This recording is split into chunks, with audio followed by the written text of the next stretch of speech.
বেগম রোকেয়া বিশ্ববিদ্যালয়ের শিক্ষার্থী আবু সাইদের ঘটনায় মাহিম নামের এক কিশোরকে গ্রেফতার করেছিল পুলিশ। সে Rangpur police lines school and কলেজের বিজ্ঞান বিভাগের একাদশ শ্রেণীর ছাত্র। গ্রেফতারের পর ১২ দিন ধরে রংপুরে কারাগারে বন্দী ছিল সে।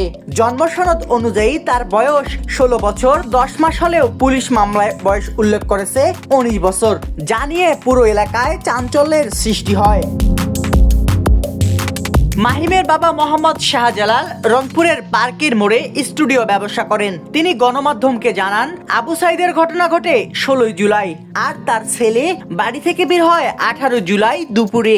এরপর সে মডার্ন মোড়ে আইন শৃঙ্খলা রক্ষাকারী বাহিনীর সঙ্গে আন্দোলনকারীদের সংঘাতের মধ্যে পড়ে। তিনি শুনেছেন তার ছেলের পায়ে পুলিশ গুলি করেছে, এ কারণে সে পালাতে পারেনি।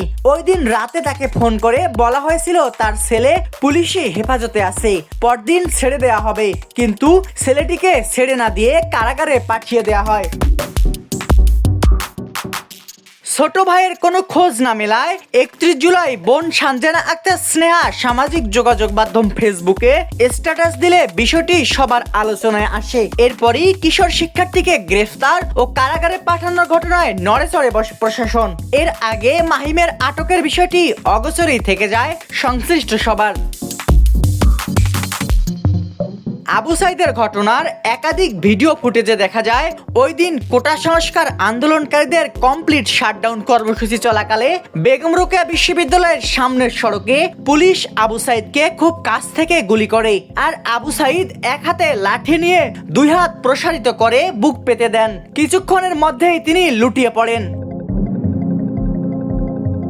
অবশ্য ১২ দিন পর মাহিমকে জামিন দিয়েছেন আদালত। ১ আগস্ট ১:১টার দিকে শিশু আদালত ১ এর বিচারক মোস্তফা কামাল ১০০ টাকার বন্ডে শুনানি শেষে এই জামিন আদেশ দেন। রংপুরের আদালত সূত্রে জানা গেছে, মাহিমকে ১৯ জুলাই আবু সাইদের ঘটনায় গ্রেফতার ডেকে রংপুর মেট্রোপলিটনের তাজহাট আমলি আদালতে হাজির করা হয়। আদালত তাকে কারাগারে পাঠান। সাব্বির হোসেন, সোনালী নিউজ।